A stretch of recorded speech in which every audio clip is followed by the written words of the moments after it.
Lasanga going for the corner, and the Steamers open the scoring in semi-final number 1. And Neria Fomai picks up the opening try for Hawke's Bay. Miller taking it to the line, beats the first step on the inside, and Dylan pledges it. Fires it away. Here's McLeod. Dallas McLeod scores for Canterbury. Ben Hurley scores.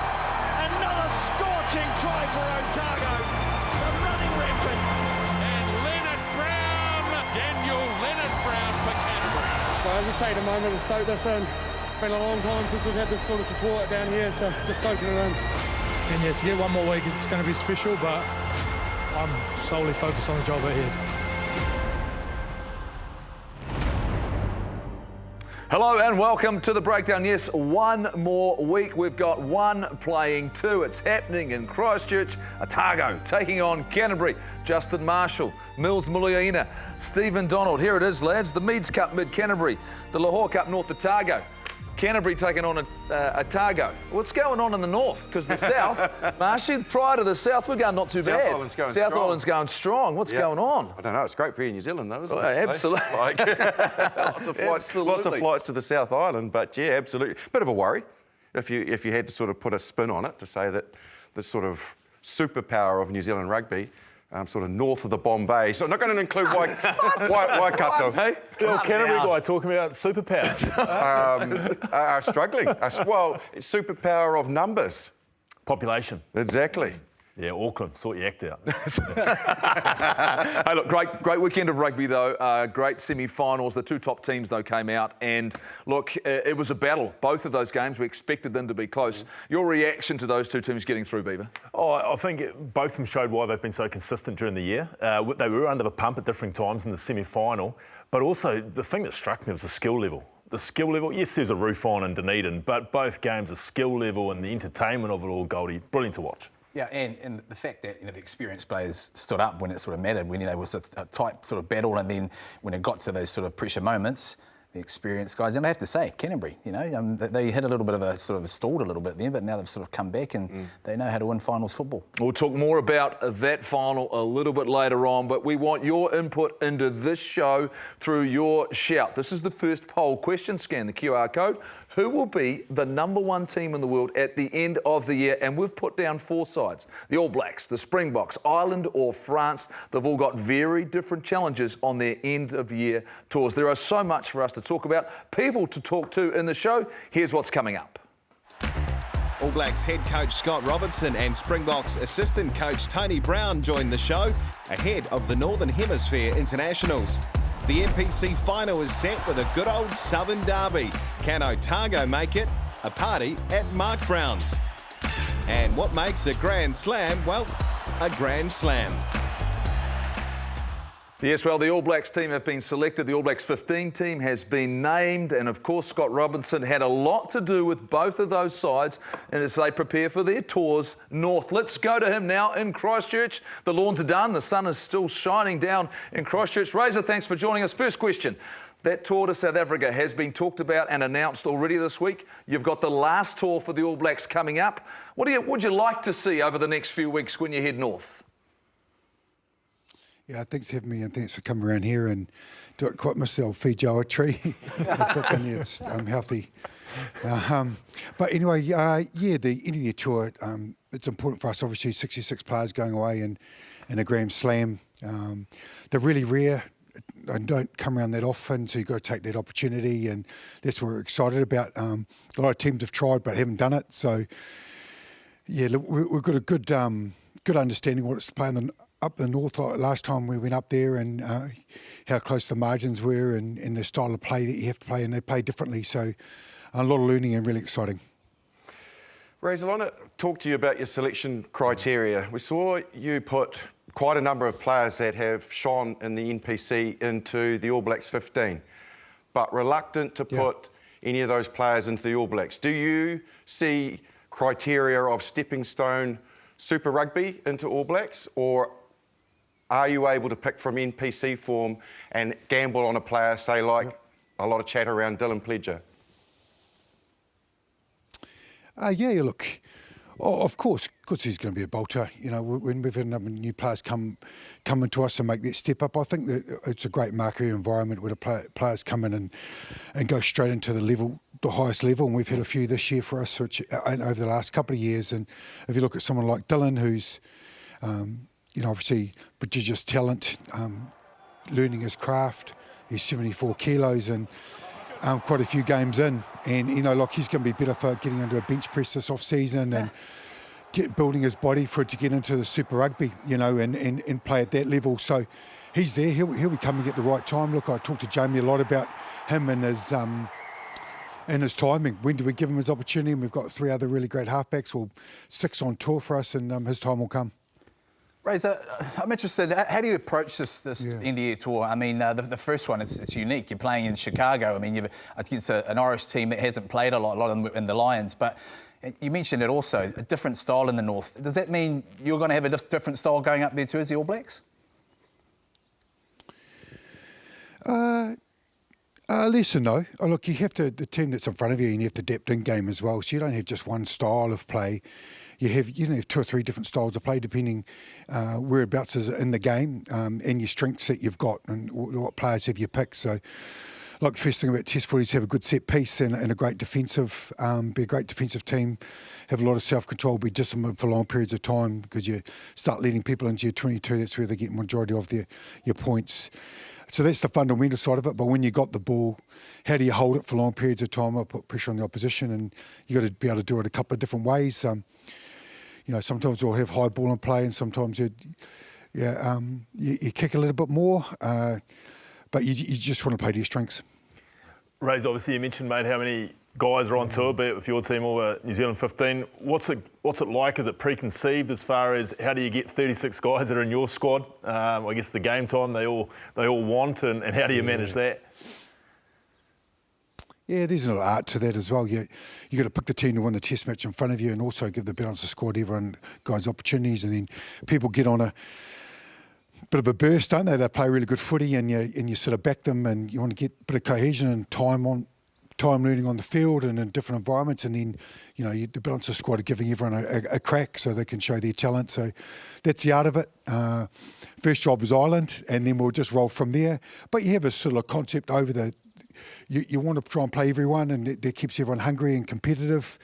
And then what the week needs in front of you, make the call for that, and what's the best for the All Blacks.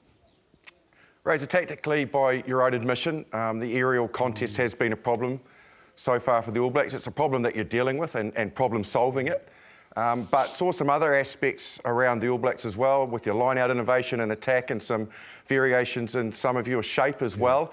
So off the back of what Mills is saying, you know that the rest of the world had obviously been watching your problems in the air. Do you feel that you're still going to be able to play a different style and get away from that as being something that's been a bit of an issue for you? Yes and no, it's coming, so you've got to deal with it, and that's the biggest thing. Like, we had some great, after that, obviously the South African test, the first South African test, percentages weren't too bad. The second one, we didn't quite win that aerial battle, and it put a lot of pressure on us, and we chased a game there, and then we bounced back in the last 2 Bearslow Cups. So you adapt during the week, you put a lot of work into it, you trust the skill set of those guys, and when you're in a world-class outfit, and when I put it on the money, it's a hell of a contest, and it's becoming more and more of it, and we're getting better and more proficient at it, and we'll put the time and value into it. Razor, I just want to ask you a question. We've got a few questions coming into the show. We're interactive now, the people at home, and a number of people are just wondering where Ruben Love sits right now in terms of his development inside the group, because there's been limited opportunities for him to play, whether it be at 15, at 10. Have you seen enough skill sets in terms of 10 to be confident he can go out and run the game at the international level?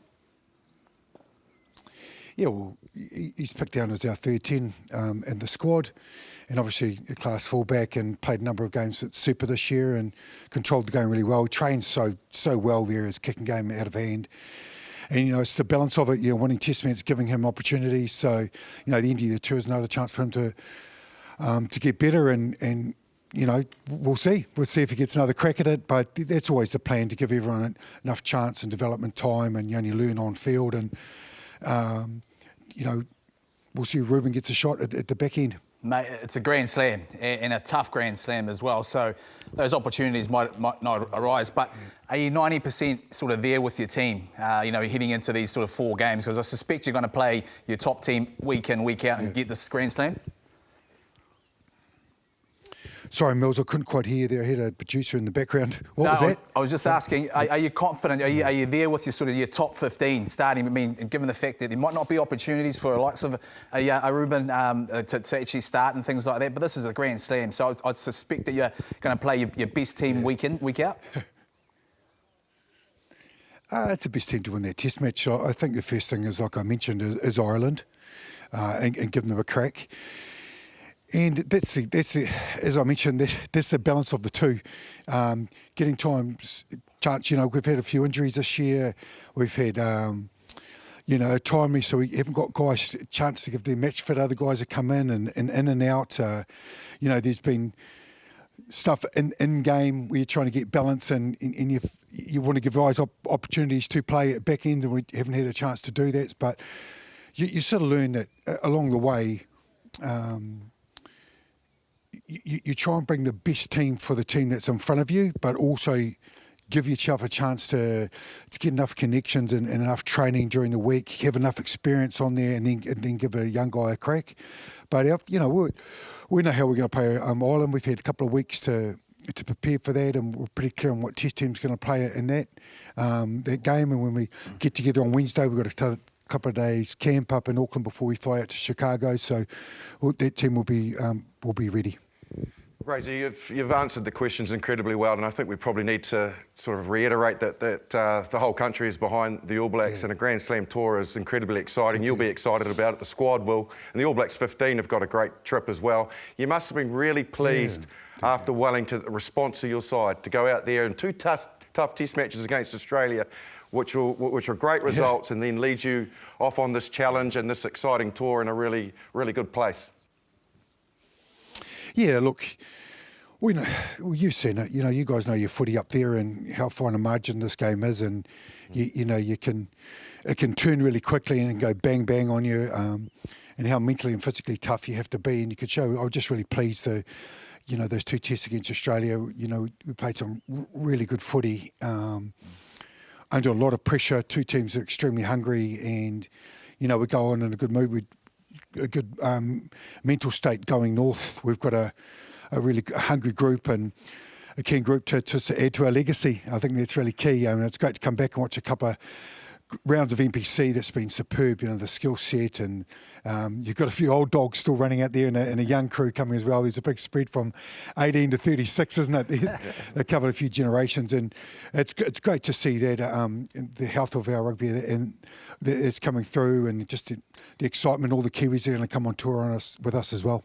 Razor, thanks so much for joining us. Really appreciate it, getting some insight. As you get closer to this tour, you look refreshed, travel well. Look forward to seeing you in Chicago in a couple of weeks' time. Cheers, mate. Cheers, man. Thanks for that.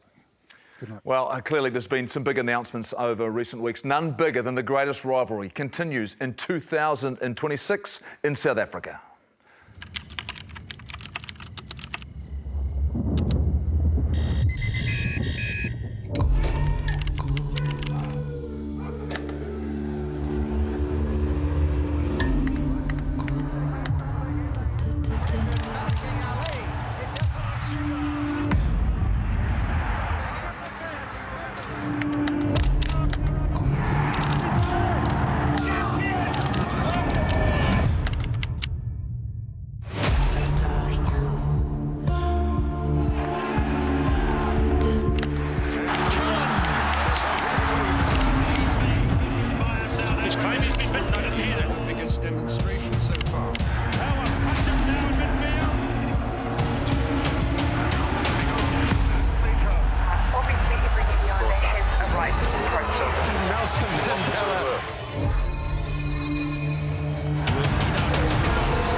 Now, I'm not sure it gets any bigger than this. The fixtures are out. The Stormers taking on the All Blacks. That's in Cape Town. Then the Sharks at Kings Park in Durban. The Bulls at Loftus Versfeld in Pretoria. And then the first test, South Africa versus the All Blacks at Ellis Park. And then it really gets tough. It gets harder. The Lions at Johannesburg once again. Then it's down to Cape Town to take on the Springboks. They then return back to Johannesburg, 2 games up at altitude. And then the 4th test, venue to be announced, suspecting it could be up in the Northern Hemisphere. Marshy, we have been there, we have done that. Yeah. It's as tough as it got for me as an All Black. That tour was incredibly intense. I'm sure this team has to prepare and prepare well.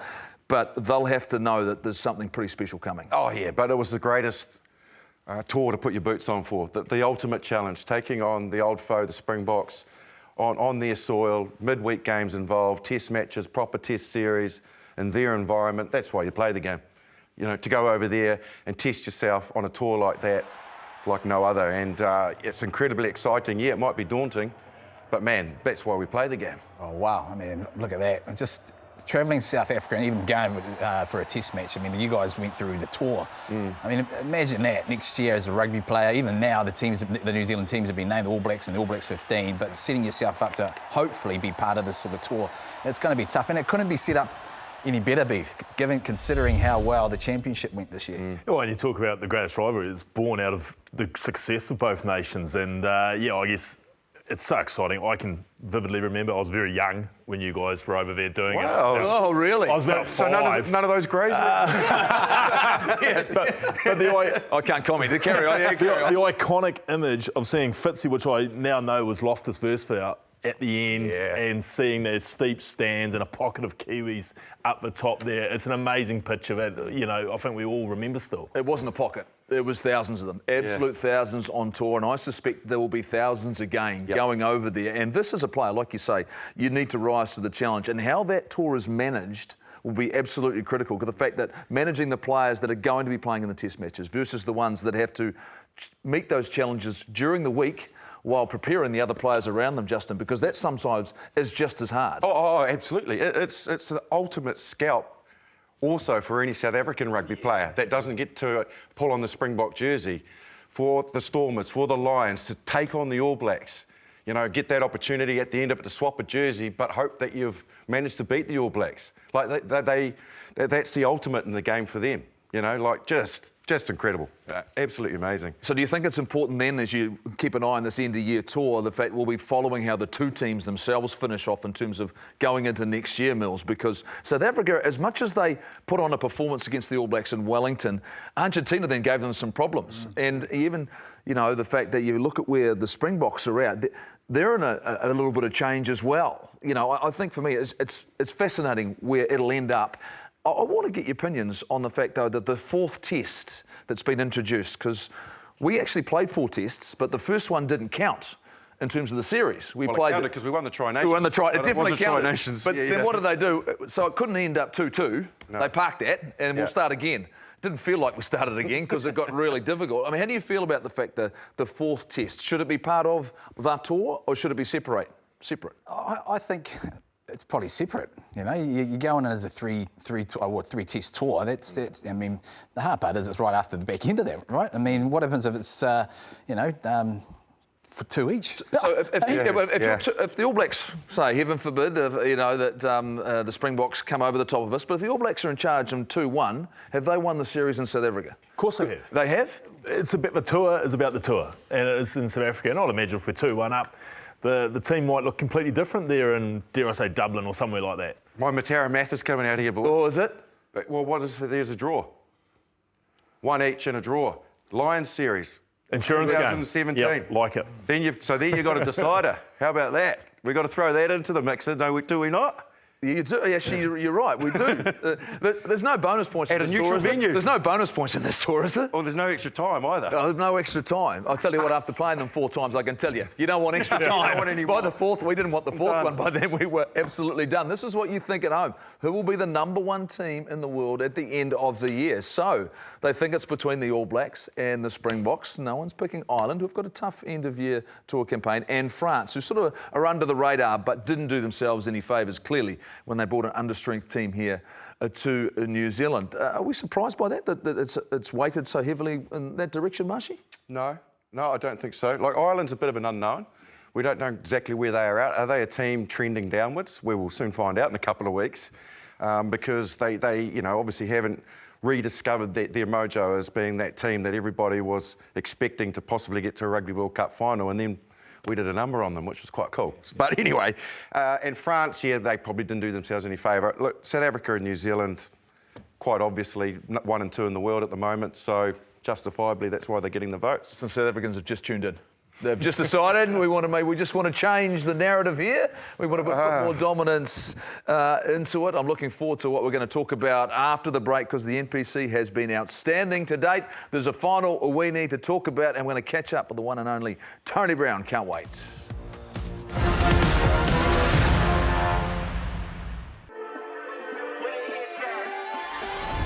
Kelly Lasanga takes it. Barreled by Nadek. He always flattened him. I think he's out too. Otago have it. Broomfield on the inside. And Hurley scores. Another scorching try for Otago. McCormack, away it goes to Best. Oh, it away! Is he going to get there? He is! There's the hooter. It's all out. It's hammer time, and it's Canterbury, their third Meats Cup title. Haki feeds it up. Pooney by full of running all day. Got a beautiful pass away, and Tom Christie. Well, that is just reward. Nice momentum going here, North Otago. This is beautiful play. Taufa still with it. North Otago heading towards the try line. Been exceptional in the second half. Danny Naga, he reckons it's over. He's claimed it, the referee's given it. Your champions in the Lahore Cup final, North Otago. A game that means so much in the provinces, and there are your results from the weekend. Otago getting up over Bay, plenty of dominant performance at home. Canterbury dominant as well in the second half, in particular over Hawke's Bay. Mid-Canterbury, your Meads Cup winners over Thames Valley. And there's a score for you. North Otago and Haurawhenua Kapiti. The Lahore Cup final, 64-47. I want to talk about that, the Heartland competition. You can see by those pictures, guys, it still means so much in provincial New Zealand, this game. The fact there's so much energy, there's so much passion in and around the rest of the country. Quite often we can get caught up in what's happening at the very top, but it doesn't lose its effect on me when you start seeing those pictures, Mel. Oh, it's a heart of our game, isn't it, when you see stuff like that. Mid-Canterbury, I don't think they've ever lost in their spirit, and before hard place to go down there and try and beat them at their venue. But to see that also, I mean, even, 64-47 in a final? Gee, it's pretty good. Yeah. And it's the scenes, like you talk about the scenes of remembering the tour. You always remember the second and third division, which is now the equivalent of, and seeing those full stadiums or grounds. It is a special weekend to see the deciders in all of those. All right, let's get on to the big one then, because there was two impressive performances. I felt as I was watching the games, Marshy, that Otago's was certainly not more exciting, in some ways more exciting, played under the roof. Canterbury found a way in the second half to sort of shift their fortunes. Which team goes and ignore where they're playing at the moment? And Otago went to Christchurch and won the Ramfuli Shield. I don't want to remind you of that too much, but ultimately they've been there and done that now. They know how to win there.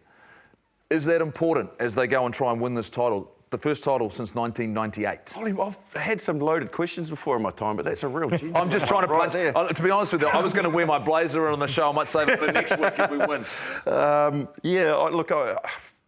Look, if I was being completely objective, I would say Otago probably go in sitting probably in a better place in terms of the way that they are playing and the rhythm that they are in. Canterbury have had to find ways. They're going into extra time against Counties Manukau. And that was a real tough game for them to get through. They had a battle against Hawke's Bay. They obviously got a little bit of a rev up at half-time and came out and responded to that, and then they showed their true quality, but it hasn't been the consistent quality we've seen out of Otago through the finals series and the way they've been playing. So you then have to throw in the Canterbury factor They just don't know how to lose finals at home, regardless of the Ranfurly Shield thing, which we've binned. You can't bin the Ranfurly Shield. Well, we've had to move on from that, Jeff. And we've moved on to finals football. And Canterbury's record at home in finals football is daunting. And when you look at the individuals, like, no doubt about it, Otago's been brilliant to watch, but they are still guys who have had, I guess, historically, the last few years, they've been in poor Highlanders teams and Otago teams have struggled. And you look at that Canterbury team, and there is so many names there that have, as Marsha was pointing out, Goldie, been there, done that. Yeah. Where do you neutrals sit? Because we're invested here. Let's be honest, we're invested. Everybody else in the country doesn't want Canterbury to win. You've got to be honest. I guarantee these two here. Look at them. You just didn't want Mills to say it. Exactly. You want to talk about loaded questions? Here's another one. It's moments, right? Yeah. And that's where your point is. You know, these guys there that have been there in those big moments in Super Rugby and in finals football that they get themselves out of it. What I've seen from Otago, though, is their ability to be able to strangle you down your own end and almost force a mistake out of you. And the guys that they've got, you know, you look like guys like Cam Miller, you know, really starting to step up. He's had a couple of sort of Super Rugby seasons. He's really starting to steer the ship. You add in Pledger, we've already sort of spoken about, but even a Casey, you know, a fine. I mean, the number 7, Leo Willie. I mean, so there is. They're bringing in that real. Look, I always felt going into the season, if they could stay healthy, if they could keep their Super Rugby players on the field, Jonah Nareki, Gilbert, you know, Thomas Umanga Jensen, I always felt the squad with their Super Rugby experience, it was good enough to get here. Yeah. I wasn't sure they could play this sort of rugby, and I didn't know about Casey. I didn't know how good Pledger was going to be. So to me, it's that feeling that they've got some momentum, like you're talking about. What type of game are you anticipating, though? Because that's a big part of the equation as well. And we don't know the conditions. We had a magnificent weekend for rugby this previous weekend, but all of a sudden we don't know what that's going to look like, and we've seen some high-scoring games. Generally, that doesn't happen in Christchurch when it becomes a final, right? No. Because the defence goes up again, but that hasn't been the story of the NPC. How do you think it plays out as a contest? Well, playing the devil's advocate, hoping it rains. But we don't know that's going to happen, but what Otago are very good at, and the conditions they've been playing in, is dry weather football over the last 3 weeks. So that they've become very efficient at knowing how they can drive their game. But all of a sudden, when you throw wind into the equation, which there's been a bit of around Canterbury at the moment, or rain, all of a sudden your game plan has to slightly change. But they did adapt with that throughout the season really well when they played away from Forsyth Bar. So they're obviously very well coached. And again, some of those senior players are enabling them to adjust. But if I was Canterbury, I'd be looking to take it out of their wheelhouse of being able to play too expansive and stopping them from phasing, frustrating them into kicking the ball back to you. What means more then? Okay, this is Ricky McKinnon from Morrinsville. What means more, a NPC title or winning the Shield? Who can actually? I can't comment on that because I never won the Shield. Who can comment on that? Well, I can. If I know you don't want to hear from me. When you're ready. Look, I think if you're Otago, why not do both? You're there, you know. You've literally got it there. Yeah. They would have been happy as Larry going away for the Ranfurly Shield, but all of a sudden they can walk away with both. It's harder to win the NPC title. The Shield, you can have a one-off performance and you can lock it away or defend it, but with consistency throughout a whole season, quarterfinal, semi-final, final, that's tough. You've got to be good. It makes me feel better about the one thing I did win, the 98 final. Otherwise, it would have been a hard conversation to have. Look, these two teams have had a great rivalry. Canterbury and Otago. Let's look back at some of those great days. It's all on here. Might have been Robertson, the villain. There's Paul Miller trying to get retribution, but he couldn't find his head. Mertens falling on the inside for Maddock. Now here's a chance for Nathan Major. What a great move. And what a farewell present to Tom Blackadder as Canterbury win the NPC First Division. Now it sits up for Smiley. Good runner. Now he could go all the way here. Smiley for the corner. And yep, he's in. Wayne Graham has taken them to the final. And here's some more. By the man himself. The golden touch begins the second half. Brown. The support is there from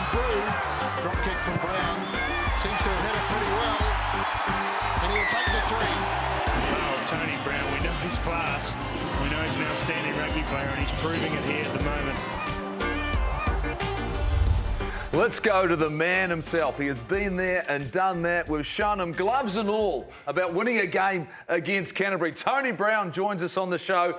And is that the jersey that we've just seen? Is that the one? Is that the one you used to take down Canterbury? And how excited were you to see Otago now into another final? It looks like the one, but who knows? You get so many. But yeah, Otago very special on the weekend. Dunedin's buzzing as you could expect. It's definitely a better city when the rugby's going well. In regards to this team, has it got a bit of a feel about our side in 1998? The fact that playing the sort of rugby they're trying to play, they're doing it under the roof. When you look at that team, do you see some similarities? I definitely see some attacking flair, and I see the team 100% aligned on what they're trying to do on the rugby field, whether they're attacking and defending. They've got a special group of boys that are putting it all out there on the field for Otago, which is nice to see. Brownie, I'm going to skip past NPC, mate, because I'm not really bothered about the two teams that are in it, because these guys are. But I want to ask you about the Springboks, mate. You know, obviously a successful championship. And the way you've gone about it, you've built a really nice squad. What's the end of year tour look like for you? Is it bloody momentum, or is it sort of reinforcing, some of those combinations you've already set up? Yeah, well, I think we've got we've used 48 players, I think, this year. So we've blooded a lot of players, but we're going to have a squad of about 38. And our goal is obviously to go over there and win every game and play as well as we can and try and build on what we've done so far around our attack, defence, set piece, and just keep pushing our game forward. Brownie, when you talk about obviously the fact that you've used 48 players, you've coached Japan, you've obviously done a lot in New Zealand. How different the environments, mate? How contrasting is coaching the box as opposed to those others I mentioned? Well, the Japan side, the set piece, not quite as good. So you definitely get a bit better ball to attack off.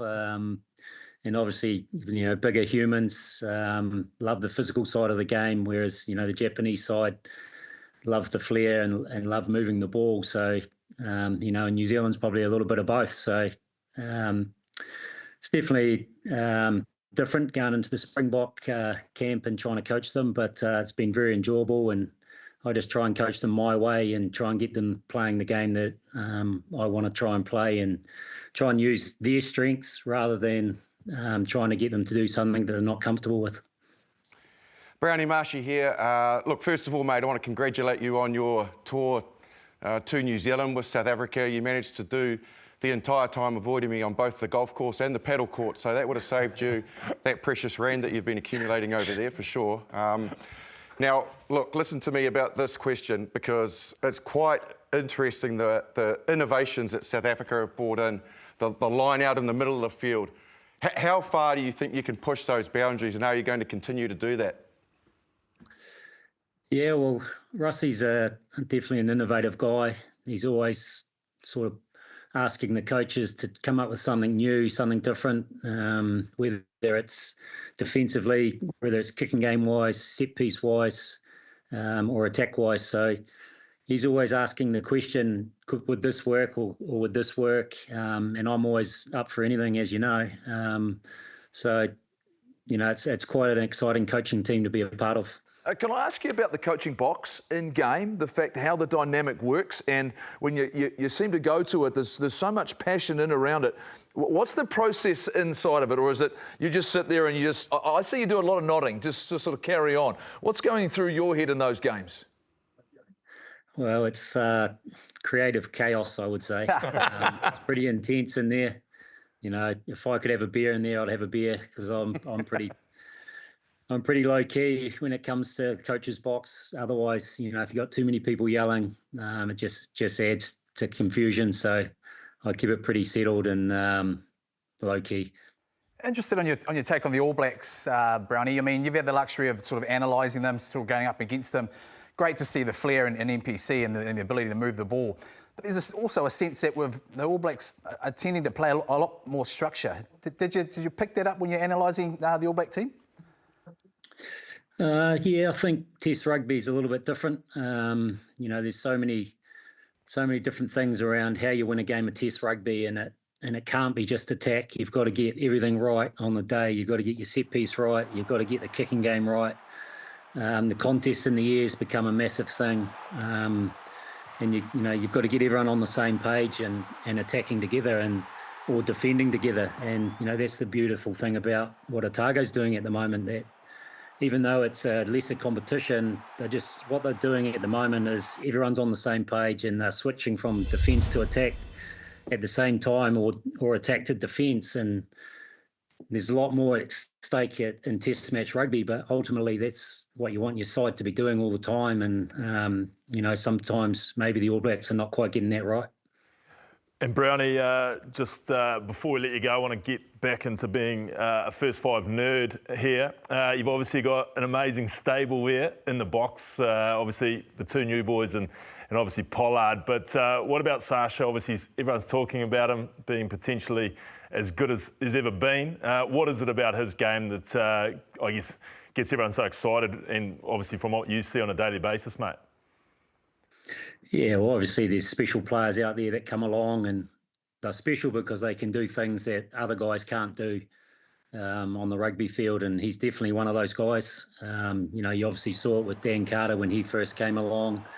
Of course, Dupont with France, all the best players that they've ever been have had something special about them. So he's got that talent. He sees space better than anyone. He's got athletic ability to attack as a 10, a 15 or a 12. He's actually quite a tough kid. He's a boxer, so if you don't want to take him on the rugby field, you see him get into a few scuffles like Marshy used to do. So he's a scrapper as well. So,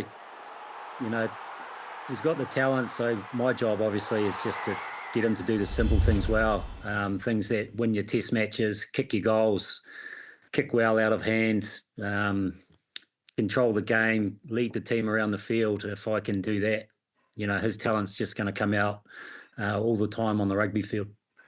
Brownie, just lastly before we go, where will you be for the final? What will you be watching? Where will you be doing? I know you're heading back to join the Springboks. It'll be a middle of the night for you, a late night to watch Otago take on Canterbury.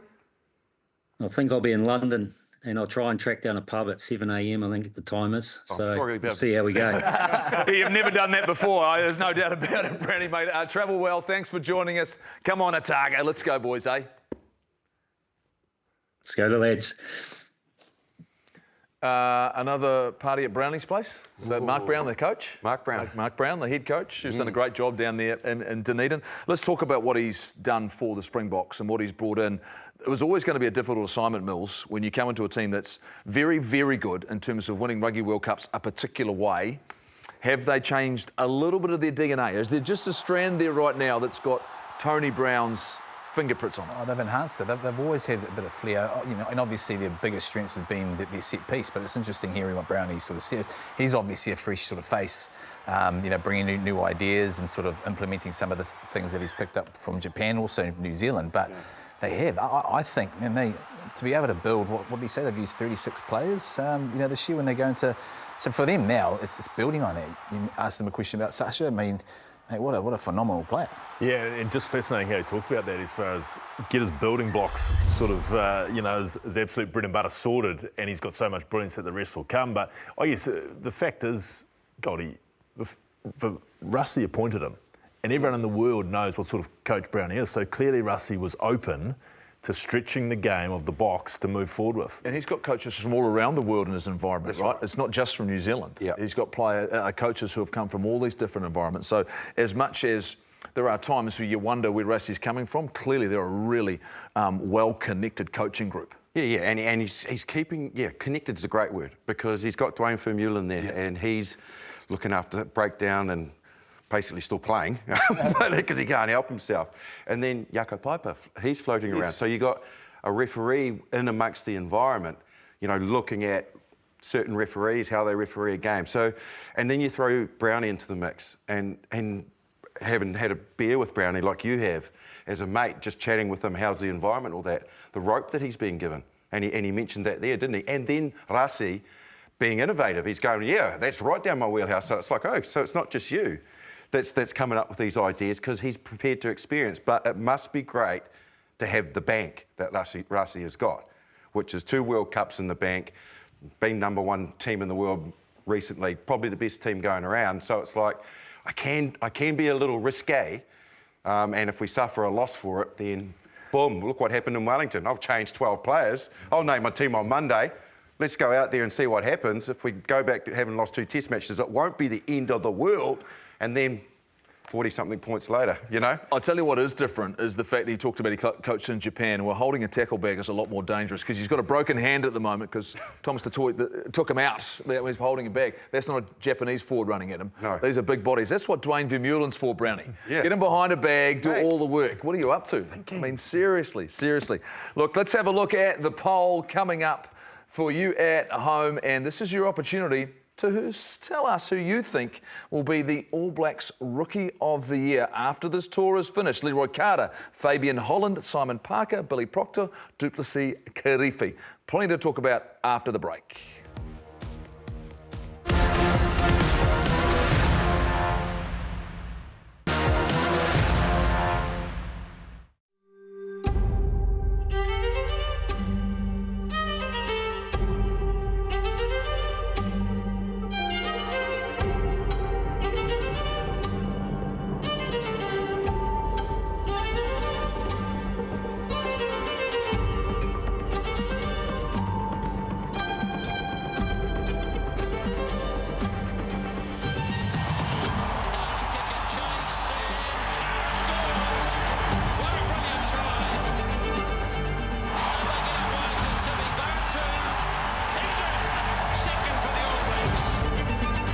We'd had a solid year with very positive results.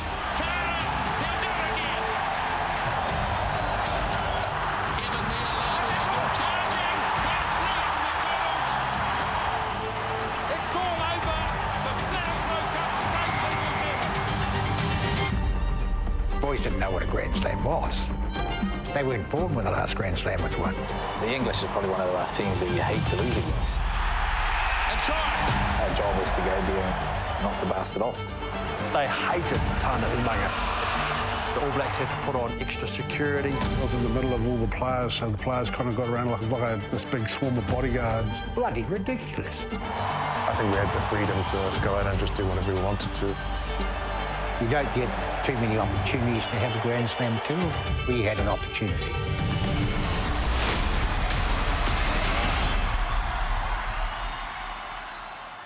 Grand Slam, it is on Friday, the 24th of October. That is on Sky Sport 1. It's a documentary, the 2005 Grand Slam. This is what's coming up for the All Blacks in 2025. It is Ireland at Soldier Field on the 2nd of November, followed by Scotland at Murrayfield, then England at Twickenham, and then to finish off, it's Cardiff to take on Wales.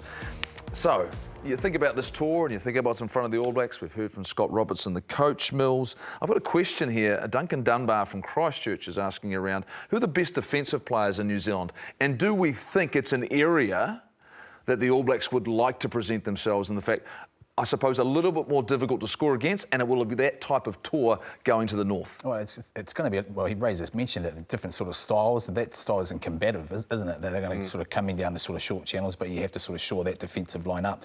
And a little bit also, when you hear about both coaches talking, Brownie mentioned connecting on defence. I think the one thing that sort of shone out in the championship is they rode a lot of tackles. They didn't win that sort of dominance, and that's probably something that I think they're going to need to be able to get. They need to put people on their backsides. What about the last test against Australia, though, where it was Lakai at number 8, Savia playing in the open side, and then Kuntapaya?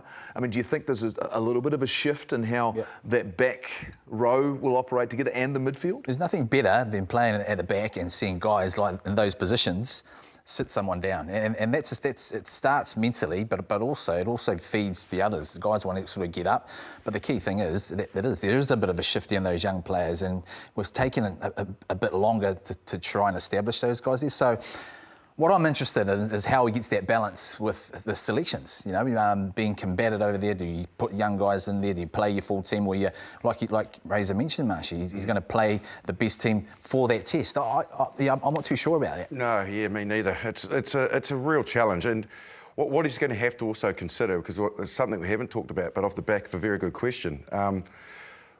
with the Lions, and Andy Farrell in charge of the Lions, particularly Ireland and England, will bring that blitz-style defence that we have struggled a little bit against. And it's slightly different to the way that South Africa defend. It's wider, it's more width turning you right in, you know, and so you know that's going to come, which then offers up a lot more challenges, doesn't it, on attack?